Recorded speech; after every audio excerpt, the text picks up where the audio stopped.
Dungat rantame adicara salanjutipun nggih atur pambagya harja. Atur pambagya harja ingkang padhe kaslira panjenenganipun Bapak Ahmad Rahmat.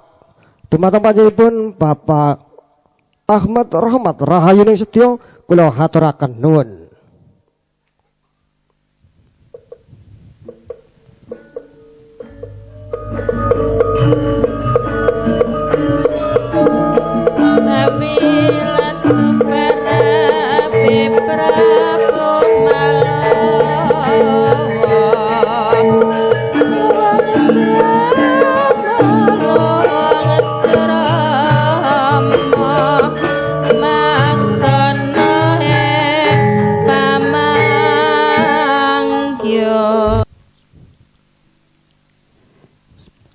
Assalamualaikum warahmatullahi wabarakatuh. Waalaikumsalam warahmatullahi wabarakatuh.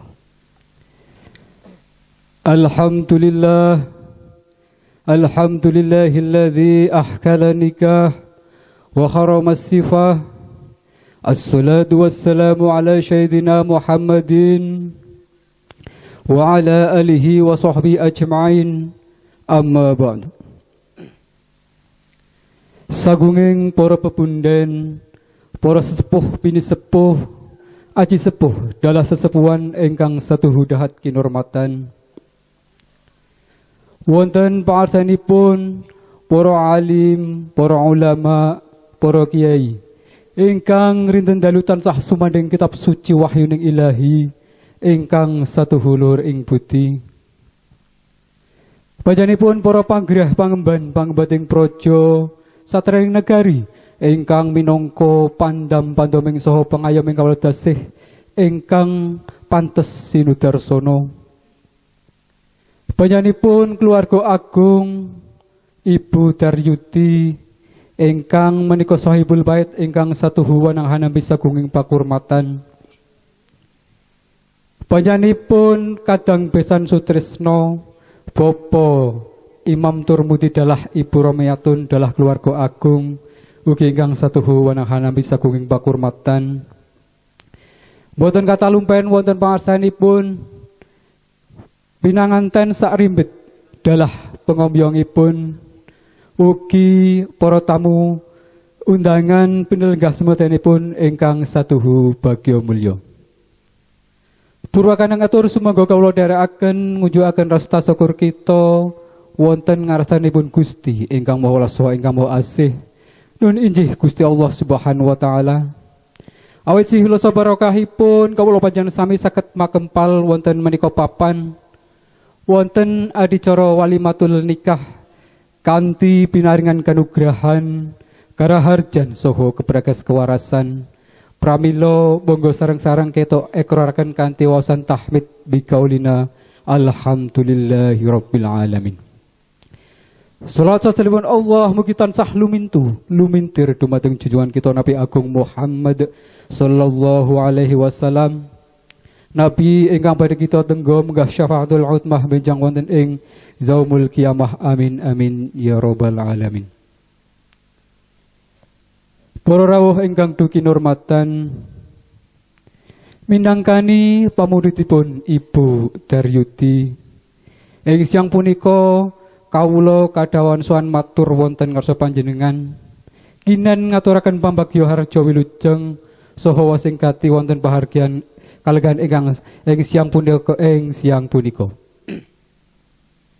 Megawe katos ing atur ingkang uga sepisan penyanipun Ibu Daryuti nambali atur pambagya harja wilujeng menggah rawuh sak panjenengan ing siang punika sinartan atur ingkang tanpa pepindhan bilih saestu-estu rawuh panjenengan ing siang punika handadosaken bombong pirawaning manah panjenenganipun Ibu Daryuti sak kawula wangsa.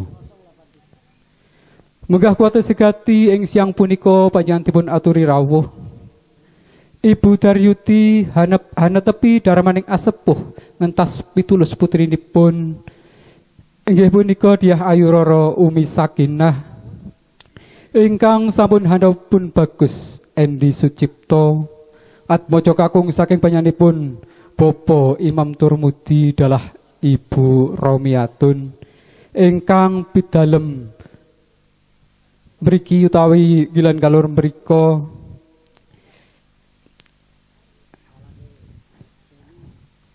kekalihipun sampun hanampi wedaring palakrami rikala wau enjang kinten-kinten tabuh setengah songo ing pidalem mriki alhamdulillah kanthi nirbaya nirwikara mboten manggih alangan satunggaling punapa. Ing menika mugi peparingipun para tamu sedaya kersa paring doa pangestu dumateng Sri temanten kekalih. Mugi anggenipun ambangun bayat enggal tansah manggih guyub rukun atau turuntut ayem tentrem rahayu ing tinuju bagya mulya ingkang sinedya sak mangke anggenipun ambangun bali wisma dadosa keluarga ingkang sakinah mawaddah warahmah. Amin. Dipun Amin. paringi keturunan ingkang soleh lan soleha. Amin. Para rawuh ingkang dugi nurmatan, menggah atur salajengipun Ibu Daryuti sekalian, yang punika ngaturaken panuwun lahir terus ing patos menggah rawuh panjenengan sinartan atur ingkang tanpa pepindhan. Bilih panjenenganipun aturaken lahir terus ing patos menggah rawuh panjenengan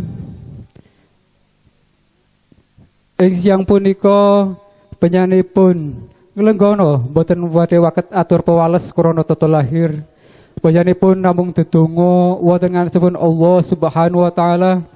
Mugi sedaya sih kadarman panjenengan punika handadosna kung kuncarane asma panjenengan.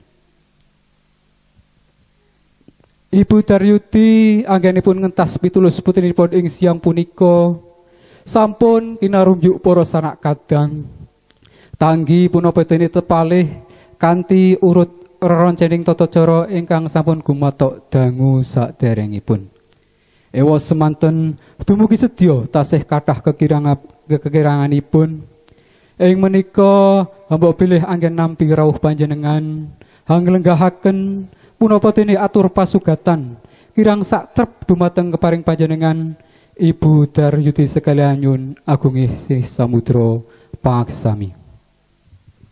Pungkasane atur mawantu-wantu panyuwunipun Ibu Daryuti sekalian, mugi jeng handika para tamu sedaya kersa handumugaken lelenggahan kanthi merdu merdikaning penggalih ngantos paripurnaning tata cara ing siang punika.